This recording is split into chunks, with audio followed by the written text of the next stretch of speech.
एक जोर का झटका धीरे से लगा है, त्यामुळे त्यांचं मानसिक संतुलन बिघडलेलं आहे। आणि दुसरी गोष्ट, मानसिक संतुलन बिघडलंय आणि त्यामुळे आता आणखी झटके लागणार आहेत। अध्यक्ष महोदय, तुम्ही सभागृहाचं कामकाज नियमानुसार चालवता आणि आजपर्यंत तुम्ही दिलेले निर्देश आणि तुमच्या अध्यक्षतेखाली या सगळ्या विरोधी पक्षाला देखील त्यांचे मांडण्यासाठी, प्रश्न मांडण्यासाठी जो काही वेळ देता तो आतापर्यंत कधी विजय भाऊ दिला होता का? आणि दुसरी गोष्ट, राज्यमंत्री असतात, एखाद्या प्रश्नाला, एखाद्या लक्षवेधीला अतिशय व्यवस्थित न्याय मिळाला पाहिजे, म्हणून तुम्ही हे जे काही कामाचं वाटप तुमच्या अध्यक्षतेखाली झालेलं आहे आणि ज्या ज्या वेळेस राज्यमंत्री जेव्हा प्रश्नाचं उत्तर द्यायला कधी त्याच्याकडून अधिक कमी जादा माहिती मिळते, त्यावेळेस स्वतः मंत्री असतात, मी स्वतः येतो, मुख्यमंत्री स्वतः येऊन उत्तर देतात आणि त्यामुळे हे कलेक्टिव्ह आमची रिस्पॉन्सिबिलिटी आहे, जबाबदारी आहे। त्यामुळे काय आहे, आता काय झालंय, त्यांच्याकडे मुद्दे नाही आहे, ते डेस्परेट झालेले आहेत, फ्रस्ट्रेट झालेले आहेत आणि आता त्यांचं मानसिक संतुलन बिघडलेलं आहे।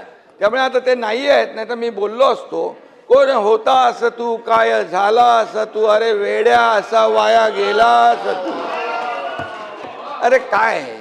त्यामुळे अध्यक्ष महोदय, त्यांना जे जे काही प्रश्नांचे उत्तर पाहिजे त्यासाठी सभागृहात थांबले पाहिजेत आणि म्हणून प्रत्येक प्रश्नाचं उत्तर द्यायला सरकार समर्थ आहे, बिलकुल आम्ही समर्थ आहोत। प्रश्न मांडण्याची जबाबदारी जी आहे ती त्यांनी पार पाडली पाहिजे। नुसतं स्टंटगिरी करून येऊन इथे काहीतरी बडबड करून जायचं आणि सभागृहाचा वेळ वाया घालवायचा।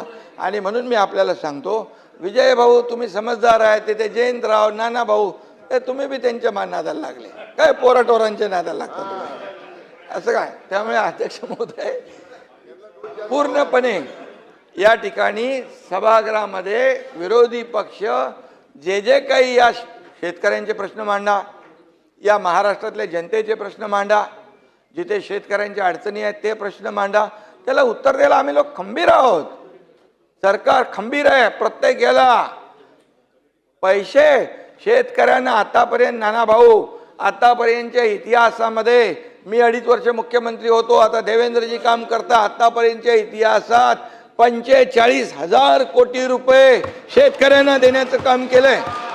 15,000 रुपये नुकसान भरपाई, त्यानंतर तुम्हाला सांगतो, पहिलं तुमच्या काळामध्ये NDRFच्या निकषाने पैसे देत होते, आम्ही NDRFच्या दुप्पट केलं, 2 हेक्टरचं 3 हेक्टर केलं, सततच्या पावसाचं नुकसान मिळत नव्हतं ते दिलं। अरे बाबा, गोगलगाईनी केलेलं नुकसान पण मिळत नव्हतं तेही चालू केलं आम्ही। 6,000 रुपये प्रधानमंत्री मोदीजी देतात, 6,000 आपण चालू केले महायुती सरकारने, हे लक्षात ठेवा ना तुम्ही।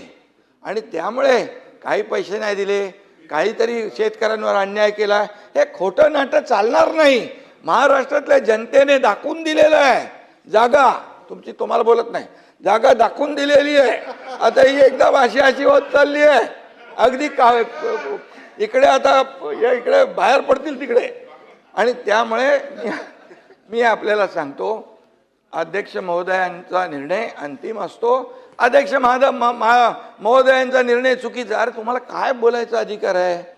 अध्यक्ष महोदय, जे नियमाने हे सभागृह चालतं, हे सभागृह सार्वभौम आहे, याचं पावित्र्य राखणं आपलं काम आहे। त्यामुळे आम्ही सगळं काय सर्व 19 ते 22 काय होतं, तुम्ही लक्षात, तुम्ही होते ना जयंतराव, 19 ते 22 काय परिस्थिती होती, उत्तर द्यायला कोण सांगायचं? अरे बाबा, सभागृहात तरी बसायची का लोक, सभागृहात तरी बसायचे का? अरे म्हणून मी सांगतो, जरा थोडं मागे वळून बघावं, आत्मपरीक्षण करावं आणि आत्मचिंतन करावं। जो जो जो जो शीशे के घर में रहते और दूसरे के घर पे पत्थर नहीं फेंका करते, समजून सांगा जयंतराव, समझ के लेने दो, नहीं तो पूरे पाटील साहेब, अरे नाही आहेत ना, जरा समजून सांगा शेजारी, समजून सांगा, समजून सांगा। ठीक आहे।